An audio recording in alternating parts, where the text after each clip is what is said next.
오늘 본 말씀 열왕기하서 21장 10절부터 15절까지 말씀입니다. 여러분들이 잘 아시리라 믿고 오늘 본문에 등장하는 이 열왕기하 21장의 내용은 남유다 족속의 왕 므낫세의 왕에 관한 이야기입니다. 사실 여러분 이 므낫세라고 하는 왕은요 굉장히 어린 나이에 왕이 됩니다. 몇 살 때냐면 12살 때입니다. 우리나라로 이야기하면 초등학교 6학년 이 정도 되지 않을까요? 그러니까 굉장히 어린 나이에 왕의 자리에 오릅니다. 그런데 그 옛날의 왕들은 사실 다 단명하죠. 보통 오래 못 삽니다. 근데 특별하게 이 왕은 또 굉장히 오래 그 통치의 기간을 갖게 됩니다. 자그만치 55년이라는 왕위를 누리게 됩니다.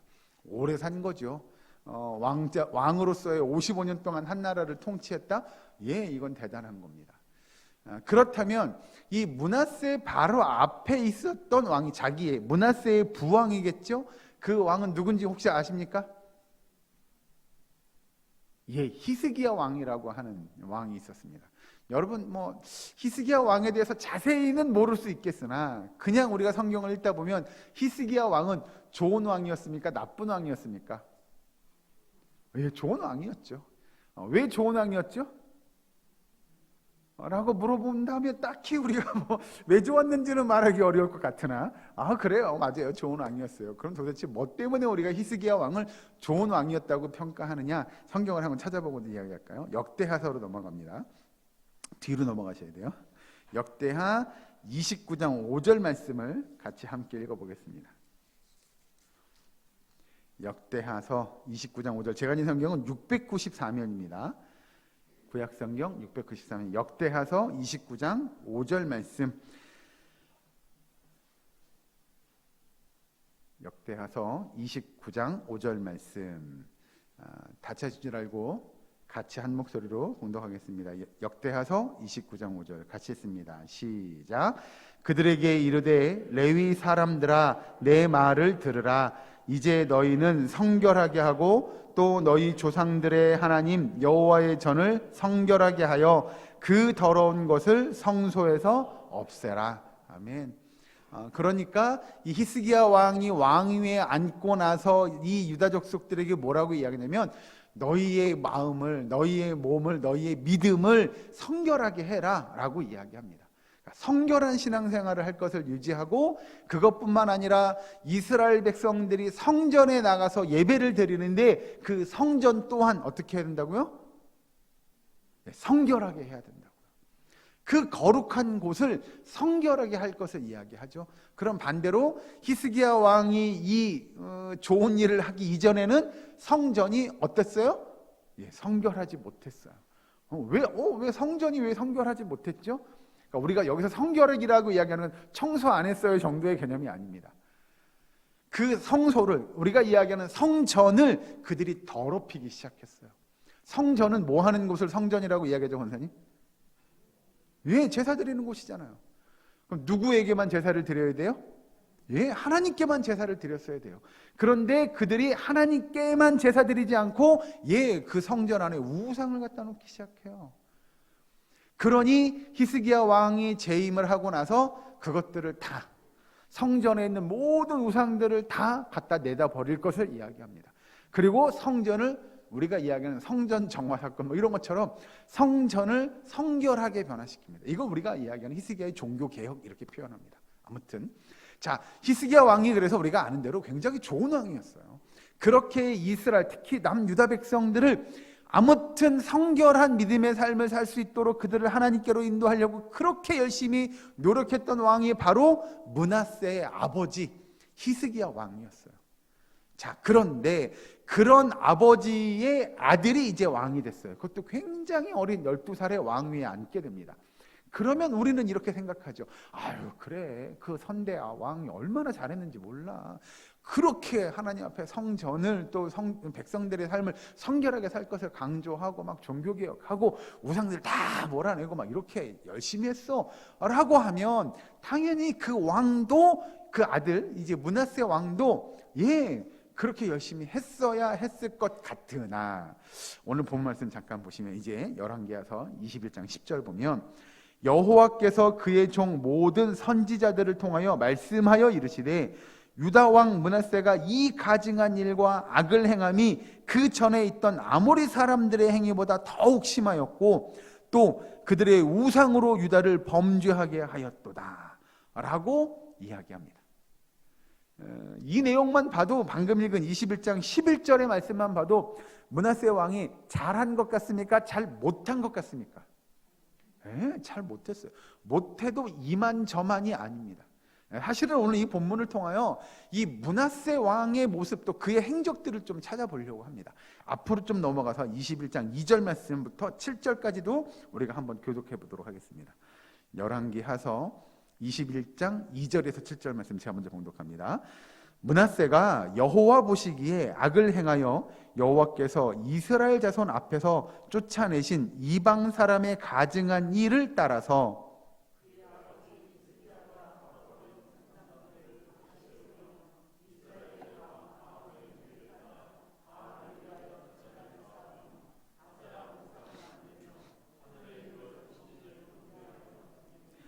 여호와께서 전에 이르시기를 내가 내 이름을 예루살렘에 두리라 하신 여호와의 성전에 제단들을 쌓고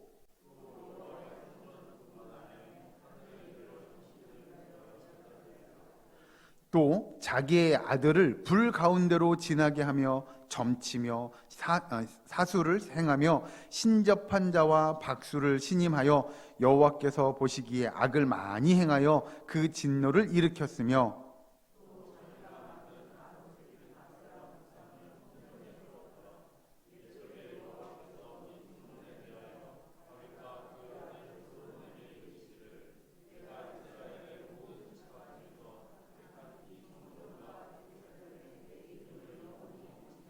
아멘.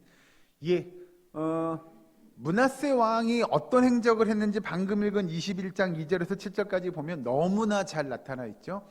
그런데 우리는 이 말씀을 읽다 보면 그런 생각하게 됩니다. 아니 이게 그 므낫세 왕이 한 행적들이 맞아? 라고 우리는 생각할 수 있죠. 그래서 성경은 뭐라고 그러냐면 이건 유다족 속의 왕이 아니라 이방 민족의 왕이 한 것보다도 더 심했다라고 성경은 가르쳐주죠. 방금 읽은 그 2절 말씀에 므낫세가 여호와 보시기에 악을 행하여 여호와께서 이스라엘 자손 앞에 쫓아내신 이방 사람의 가증한 일을 따라서 그의 아버지 히스기야가 헐어버린 산당들을 다시 세우며 이스라엘의 왕이 아합의 행위를 따라 바알을 위하여 제단을 쌓으며 아세라 목상을 만들며 하늘의 일월 성신들을 경배하며 섬기며 등등등등등 우상을 섬기는 일들을 이렇게 잘할 수가 있나 싶을 정도로 그는 그 우상 섬기는 일에 열심이었던 왕이 바로 이 므낫세 왕입니다. 이제 이 이야기만 놓고 보면 그의 아버지 히스기야 왕이 했던 그 대단한 이스라엘 백성들을 아무튼 성결한 삶을 살려고 그들을 잘 인도해 나갔던 그 아버지의 노력들은 다 헛것입니다. 물거품이 된 거죠. 예를 들면 그런 겁니다, 여러분. 성을 쌓는 건 굉장히 힘듭니다. 그런데 그 성을 헐어버리는 건 생각보다 그렇게 어렵지 않습니다. 모든 사실 그렇죠. 우리가 이야기하는 성만 그러냐? 아니요. 우리의 명예도 그렇죠. 우리의 명예를 쌓는 건 되게 어렵습니다. 어렵게 그 명예를 쌓아가는데 그 명예를 헐어버리는 건 한순간입니다. 우리가 어떤 것이든 뭔가를 이룩하고 뭔가를 애쓰며 노력하는 일들은 오랜 시간 또 많은 수고를 들여야만 그것들을 이루어낼 수 있는 거죠. 그런데 그것들을 헐어버리는 거 생각보다 그렇게 어렵지 않습니다. 여러분, 그래서 우리가 하나님 앞에서 뭔가를 하나님의 신실한 믿음의 삶을 경주하는 건 굉장히 중요한 일인 것 같습니다. 왜 지금 이런 이야기를 하냐? 히스기야 왕이, 그 아버지 히스기야 왕이 정말 이스라엘 백성들을 성결하게 이끌어가려고 잘 노력해서 이끌어왔는데 그 아들 므낫세 왕이 딱 앉고 나서 하는 일들을 보니 이 일들은 정말 우상 섬기는 일에 더 이상 앞장설 수 없을 만큼 그 모든 우상들을 다 하나님의 전 안에 갖다 놓고 또 하나님을 섬기는 일들을 뒤로 하고 우상 섬기는 일들에 더 열심이었던 왕의 모습을 우리는 볼 수 있었다는 거죠. 그런데 이건 예를 들면 므낫세 왕만 그렇게 했겠느냐라는 겁니다. 여러분, 이 왕의 영향력이라는 건 모든 백성들이 왕을 바라보고 있는 거잖아요. 그럼 왕이 이렇게 우상 섬기는 일에 열심을 했어요? 그럼 우리는 불법도 뻔하죠. 백성들, 유다 족속들도 다 하나님보다는 누굴 더 열심히 섬겨요? 예, 우상 섬기는 일에 열심을 냈을 거라는 걸 우리는 짐작이 가능합니다. 이건 그러면 또 짐작만 하면 그렇으니까 그 내용도 좀 이따가 찾아볼 거예요. 자, 여러분, 오늘 본문을 통해서 우리가 좀 깨닫고 싶은 것들은 뭐냐면, 우리가 신앙생활을 하는 것, 우리가 믿음 생활을 하는 것, 또는 열심히 신앙생활하는 일은 여러분 생각보다 쉽지 않습니다. 여러분, 교회 생활을, 우리가 교회를 내가 등록해서 교회를 다니겠다고 작정하고 교회 신앙생활을 예를 들어서 1년, 2년, 5년, 10년, 20년, 30년, 40년을 꾸준하게 교회 신앙생활을 큰 기복 없이 신앙생활 하시는 분들이요, 예, 이런 분들은 정말 대단한 분들입니다. 뭐 그냥 주일날 하루, 우리가 이야기하는 썬데이 크리스찬이요, 주일날 하루 와가지고 그냥 예배드리고 나는 내가 할 일은 다 했어, 뭐 그런 게 아니고요, 정말 예배를 빠지지 않고 기도의 시간을 지키고 그런 믿음의 생활을 꾸준히 이루어가는 분들이요, 예, 대단한 분들입니다. 개인적으로도 그런 분들은 대단한 일이지만, 예, 우리 한국 교회적으로요, 우리가 쌓아온 신앙의 여러 전통들이 있는 것 같습니다. 예를 들면 여러분, 외국의 교회들에 나가 보면 수요 예배 드립니까, 안 드립니까? 예, 잘 안 드립니다. 드리는 것도 있어요, 여러분. 아예 없다 그러시면 안 돼요. 누가 가서 수요 예배 드리는지 아십니까? 예, 한국에 우리 한국 목사님들, 선교사님들이 나간 곳은 수요 예배를 드리기도 합니다.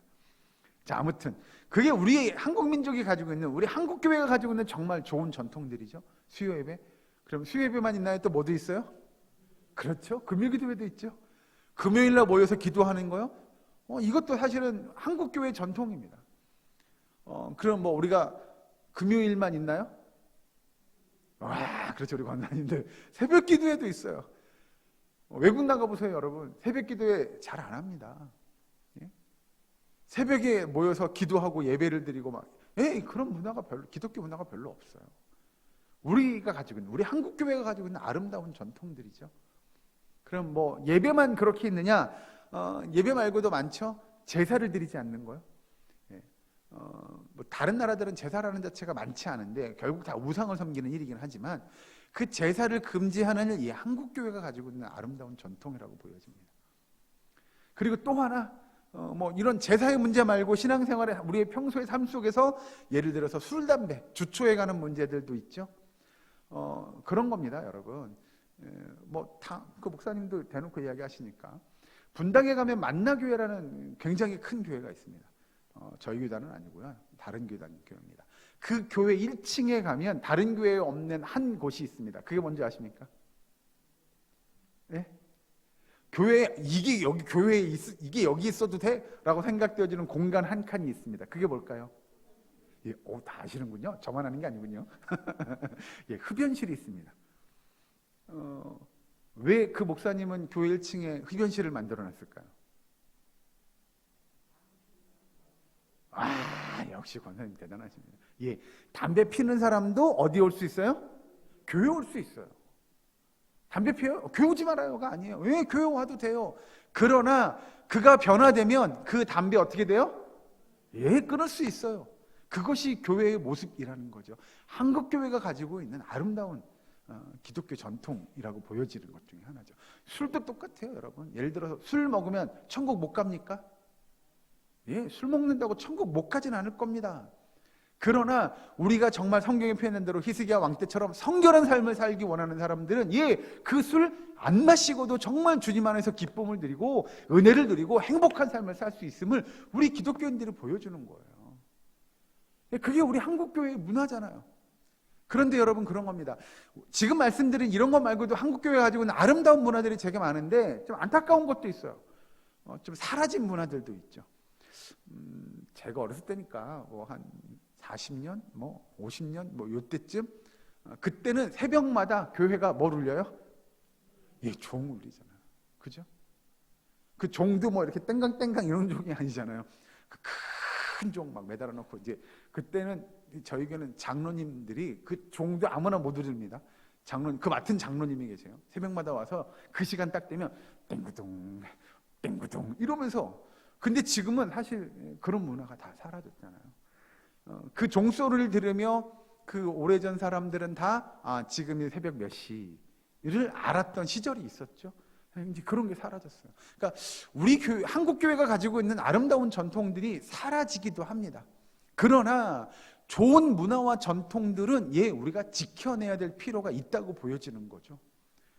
왜냐하면 그 문화, 그 전통들, 우리가 이야기하는 전통들을 지금까지 쌓아온 일들은 여러분 쉬운 일이었을까요? 어려운 일이었을까요? 어려운 일입니다. 쉬운 일 아닙니다, 여러분. 뭐 예를 들어 그런 거죠. 수요 예배 드리는 거요? 다들 바쁘죠. 시대가 시대인 만큼 옛날보다 훨씬 더 바쁩니다. 뭐 새벽 예배 드리는 거요? 새벽 예배 드리는 거 쉬운 일 아닙니다. 어려운 일이에요. 그러나 그 새벽 시간에 기도의 자리를 지키는 일이 얼마나 은혜로운지를 아는 사람들은 새벽에 나옵니다. 나오지 말라 그래도 나오셔요. 다 아시니까 누구라고 말씀 안 드릴 거예요. 그 빙판 져서 눈 오는데도 교회에 나오시는 거잖아요. 그 기도의 자리가 얼마나 참호하고 얼마나 좋은 자리인지를 아시는 분들은 나오시는 거예요. 금요 기도회요? 그 시간 우리가 뜨겁게 함께 부르짖고 기도하는 그 일이 얼마나 은혜로운지를 아시는 분들은 나오는 거예요. 그런데 요즘 젊은 세대들이요, 쉽지 않습니다. 그 교회의 전통들이요, 어려워요. 우리가 여러분 이제 저희 교회도 3월부터는 구역 예배를 시작하려고 합니다. 그런데 구역 예배 드리는 일이요, 이것도 보통의 열정, 열심 아니면 예배 드리는 일 쉽지 않습니다. 왜요? 다들 바쁘잖아요. 제가 전임 사역할 때 그랬습니다. 신방을 나가려고 하는데 신방을 가면 집에 아무리 가도 사람이 없어요. 퇴근하고 집에 들어오면 7시, 8시가 되고 7시, 8시 됐는데 거기서 신방하겠다고 가면 그럼 식사하지 말고 기다리세요. 뭐 이런 의미잖아요. 이게 어려운 거예요. 옛날에는 집집마다 다 집에 가면 누구 한 분은 다 집에 계셨는데 이제는 그런 시대가 아니라는 거죠. 정말 시대가 바빠서 예배 또는 기도의 자리에 또는 구역 예배 드리는 일들이요, 어렵습니다. 현실적으로 힘든 걸 다 이해합니다. 그러나 여러분 한국교회가 그런 아름다운 전통들을 지켜내지 않으면 우리가 그것들을 허무는 일이요 정말 쉬울 겁니다. 어렵지 않을 겁니다. 주초 문제요? 주초 문제도 그래요. 지금까지는 교회 안에서 그래서 술 먹고 담배 피는 일들이 그거 하면 안 돼라고 생각되어지지만 요즘 20대 젊은 사람들한테 물어보세요. 뭐 술, 담배 그거 한다고 그게 그렇게 큰 죄인가요? 이런 생각들을 갖고 있는 청년들이 얼마나 많은지 모릅니다. 사회생활하면 술 한잔 할 수 있는 거 아니에요? 라고 생각하는 사람들이 너무나 많아요. 그럼 그 사람들한테 여러분들은 뭐라고 가르쳐 주겠습니까? 우리 젊은 세대한테 술 먹고 담배 피지 말라고 뭐라고 이야기하시겠어요? 우리의 전통들을 우리가 지키지 못하면 여러분 여기 본문에 등장하는 므낫세 왕이 했던 그런 일들이요 한국교회가 너무나 빨리 너무나 쉽게 경험하게 될 겁니다. 여러분 우리 므낫세 왕을 통하여 우리가 볼 수 있는 교훈, 그것은 뭐냐면 우리가 그렇게 어렵게 세워놓은 일종의 한 교회의 아름다운 좋은 전통들 또는 바른 신앙의 모습들을 허무는 일들은 생각보다 어렵지 않다는 겁니다. 너무너무 쉽다는 겁니다. 한 가지만 예를 더 들죠, 여러분. 주일날 예배 나오는 거요, 한 번 빠지는 거, 너 어떡해, 이번 주에 교회 못 갔어, 다음 주엔 꼭 가야지 라고 생각하지만 2번 빠지면요, 3번 빠지는 건 어렵지 않습니다. 3번 빠져요, 4번 빠지는 건 어렵지 않습니다. 그렇게 빠지다 보면 그래, 내가 그래도 믿음은 여기 지키고 있어, 교회는 못 가지만 이라고 자기 합리화를 하기 시작하면요, 이건 나쁜 거 아닙니다. 잘못된 거 아닙니다. 틀린 거 아니라고 생각하죠. 그래서 교회를 빠지는 신앙생활을 너무나도 서스럼 없이 잘 하게 됩니다. 어느 순간에 우리가 양심의 가책이요, 주일날 교회 못 가서 어떡해, 이번 주에 꼭 갔어야 되는데 라는 생각도 못하게 되는 일들이 우리에게 너무 쉽게 나타나간다는 거죠. 그래서 여러분 성경을 한 군데 더 찾아봅니다. 오늘 본문을 통해 어떤 일이 있었느냐, 열왕기하서 23장 뒤로 조금 넘어가셔서요, 23장 26절 말씀을 보도록 하겠습니다. 열왕기하서 23장 26절, 제가 있는 성경 604면입니다. 예, 같이 한 목소리로 함께 봉독하겠습니다. 시작. 그러나 여호와께서 유다를 향하여 내리신 그 크게 타오르는 진노를 돌이키지 아니하셨으니 이는 므낫세가 여호와를 경노하게 한 그 모든 경로 때문이라. 아멘. 자, 므낫세 왕이 그렇게 하나님의 성전 안에 온갖 우상들, 그것들을 다 갖다 놓고 우상을 섬기는 제사를 하나님의 성전 안에서 드리는 그 일들이 결국 어떠한 결과를 초래했냐면, 유다가 멸망한 원인이 이 므낫세가 뿌린 그 죄악의 일종의 씨앗 때문이라고 성경은 이야기하는 거죠. 결국 유다 족속이 나중에 멸망해요. 이 므낫세 왕이 그 백성들에게 끼친 영향력으로 인하여 그 백성이 하나님의 진노의 심판을 못 면하게 된다는 겁니다. 그러니 여러분, 그냥 왕 한 명이 자기 좋아서 뭐 예를 들어서요, 하나님의 전에다 갖다 놓고 막 우상을 섬기고 자기만 열심히 우상을 섬겨서 끝났을 일이 아니라, 아까 말씀드린 대로 그 일은 결국 누구에게 다 영향을 미쳐요? 온 유다 족속 이스라엘 백성들에게 영향을 미치게 된다는 겁니다. 한 사람의 별거 아닌 일같이 보여질지 모르나, 아니요 여러분, 그렇지 않습니다. 여러분, 우리 한 사람이 우리 기독교 역사, 우리 한국교회가 가져온 좋은 전통들을 하나씩 무너뜨리기 시작해요. 이 역사가 하루아침에 무너지는 거 쉽지 않을 겁니다. 쉬운 일이 될 겁니다. 여기 므낫세 왕이 했던 일로 인하여 결국 유다 족속이 멸망했던 것처럼 잘못하면 한국교회가 다 와르르르 무너지는 일들도 있을 수 있다는 겁니다. 그러니 여러분, 경각심을 가져야 합니다. 나 한 사람이, 우리 한 사람이, 또는 우리 예사랑 교회가 뭔가 잘못됐어요? 한국교회가 다 무너지는 신호일 수도 있을 것 같습니다. 그래서 우리는 여러분 더 민감해져야 합니다. 더 조심하셔야 됩니다. 더 열심히 그런 좋은 한국교회의 전통들을, 우리의 신앙의 유산들을 지킬 수 있는 저와 여러분 되기를 주의 이름으로 축원합니다. 여러분, 역대하서 33장에 보면 이런 일들이 등장합니다. 므낫세가 다시 돌이킵니다. 회개합니다. 그래, 우상을 섬기지 말고 다시 우리가 하나님을 섬겼으면 좋겠다. 우리 아버지 때처럼 성결한 삶으로 돌아갔으면 좋겠다라고 이야기하고 다시 그가 돌이키려고 하나, 여러분, 그걸 다시 돌리기에는 너무나도 어려운 일이었습니다. 우상을 섬기는 그 일들이 곳곳에 뿌리 박혀 있었던 일들이었다는 거죠. 여러분, 우리 예사랑교회 모든 성도님들, 우리가 가지고 있는 아름다운 기독교의 전통들, 또 신앙의 유산들을 잘 지킬 수 있는 저와 여러분 되기를 주의 이름으로 축원합니다. 그것들이 한번 헐리면 다시 세우는 것이 너무 어려울 겁니다. 그러기에 우리의 신앙의 유산들을 잘 지키시고, 또 우리의 후배들에게 잘 물려주시고, 또 그들도 하나님께서 우리 한국교회에 주신 그 신앙의 유산들, 좋은 믿음의 훈련의 모습들을 그들도 잘 지켜 행하며 이 땅의 조국의 교회들이 바로 세워지고 하나님의 영광을 나타내는 참된 교회들이 될 수 있기를, 그런 우리의 사랑교회가 앞장설 수 있기를 주의 이름으로 간절히 축원합니다. 기도하겠습니다. 사랑과 은혜 하나님, 감사합니다. 하나님, 우리에게 주신 좋은 전통들, 믿음의 유산들을 잘 지켜 행할 수 있는 주의 백성들, 우리의 사랑교회의 모든 권속들 될 수 있도록 주님 인도하여 주시옵소서. 이번 한 주간도 그 믿음의 경주를 이어가는 우리의 사랑교회의 모든 권속되기를 간절히 바라옵고나오며 예수님의 이름으로 기도하옵나이다. 아멘.